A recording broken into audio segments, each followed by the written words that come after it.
Ibu Mega terkait dengan pemerintah Orba, mungkin ada tanggapan Pak? Saya tidak ingin memberi tanggapan.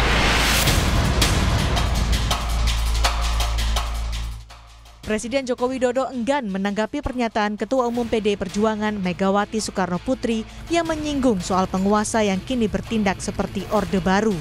Setelah memberikan jawaban itu, Jokowi kembali melanjutkan agendanya di kegiatan menanam pohon di Pulau Gadung, Jakarta Timur. Sebelumnya, Ketua Umum Megawati Soekarno Putri jengkel dengan sikap penguasa saat ini.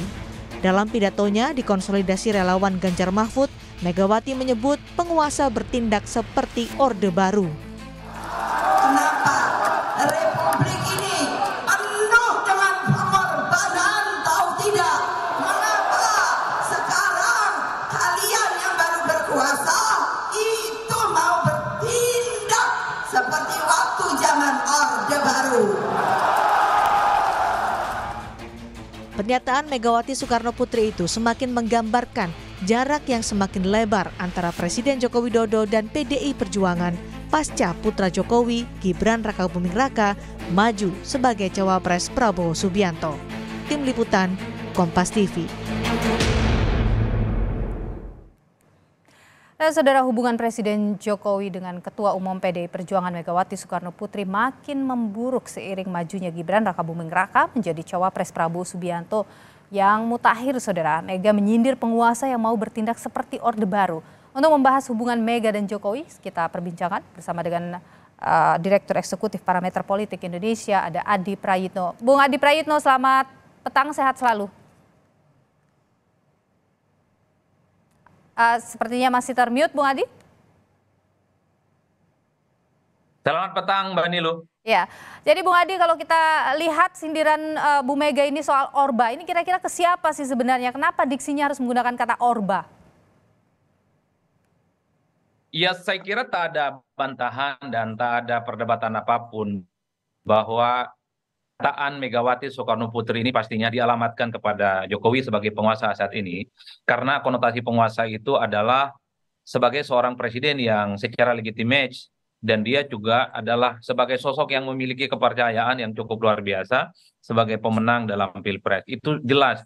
Yang kedua, narasi tentang Orba ini kan sebenarnya sudah seringkali diulang oleh PDIP dan elit-elit Partai Banteng ini. Dulu misalnya kita mendengar bagaimana penguasa dan kekuasaan saat ini menggunakan gaya-gaya Orba, misalnya seperti ada dugaan intervensi, seperti ada intimidasi dan seterusnya. Titik kuncinya yang sering disampaikan oleh teman-teman PDIP adalah putusan dari Mahkamah Konstitusi yang dinilai dalam tanda kutip ya cacat secara moral terkait dengan soal syarat capres dan cawapres, itu yang kemudian semakin menebalkan gaya-gaya intervensi yang semacam ini, yang kemudian membuat kenapa belakangan PDIP begitu agresif menyerang pemerintah dan penguasa. Yang kedua, mereka kan mengaku ketika ada sejumlah oknum aparat tertentu misalnya berpatroli mendatangi kantor mereka, itu kan dianggap sebagai bentuk intimidasi politik yang kemudian membuat mereka itu speak up kepada publik. Ini adalah cara-cara kekuasaan seperti Orde Lama yang seringkali membuat suasana demokrasi kita itu tidak bisa berkembang dengan kondusif. Bahkan kalau ditambahkan narasi-narasi yang sering disampaikan oleh teman-teman PDIP, adanya upaya-upaya untuk menggerakkan aparatus-aparatus pemerintah misalnya untuk memenangkan salah satu kandidat tertentu. Tiga variabel inilah yang sepertinya menebalkan keyakinan publik bagaimana narasi politik yang disampaikan oleh Megawati Soekarno Putri itu seperti Orde Baru, dan ini sangat potensial dilakukan oleh penguasa saat ini. Saya kira itu cukup vulgar dan cukup transparan dan tak ada perdebatan apapun. Tapi kan problemnya dari kubu pemerintah kan memberikan bantahan bahwa ini bukan Orde Baru, bahwa indikasi-indikasi seperti intervensi dan seterusnya itu tidak pernah terjadi. Mas Edi, bagaimana ini dampaknya, dampak dari sindiran ini kepada kader di bawah? Karena Jokowi sendiri kan masih kader PDIP sampai dengan saat ini.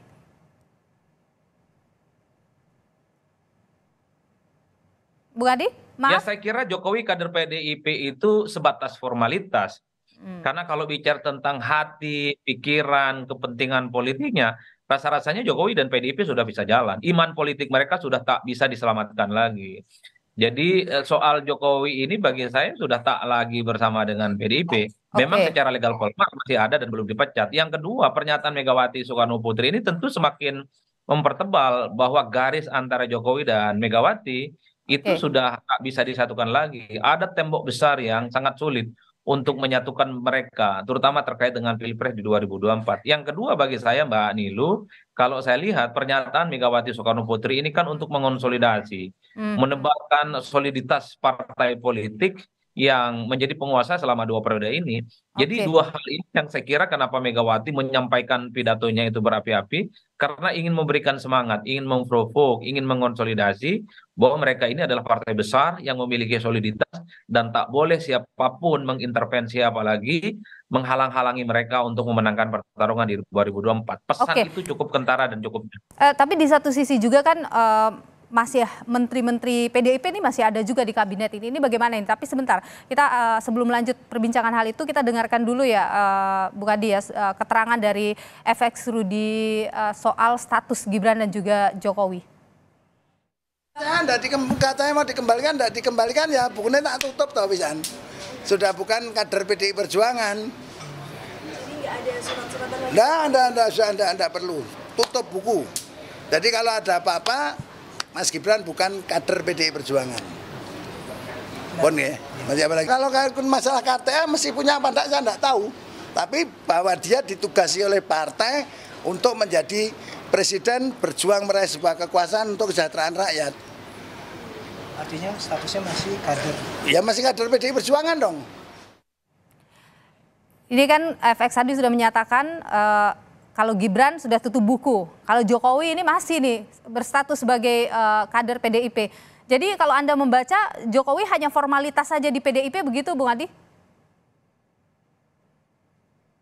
Ya saya kira Jokowi di PDIP itu hanya sebatas di atas kertas dan hitam putih. Karena kalau bicara tentang mazhab, kalau bicara tentang kepentingan politik, rasa-rasanya Jokowi dan PDIP sudah tak bisa disatukan kembali. Kecuali di kemudian hari misalnya ada perubahan-perubahan yang cukup revolusioner dan signifikan, dan Jokowi menyatakan tetap menjadi bagian dari PDIP. Karena kalau kita mau jujur sebenarnya, ketika Jokowi merestui dan mendoakan Gibran maju di Pilpres berpasangan dengan Prabowo Subianto, itu otomatis menegaskan bahwa Jokowi sudah tak lagi bersama dengan PDIP.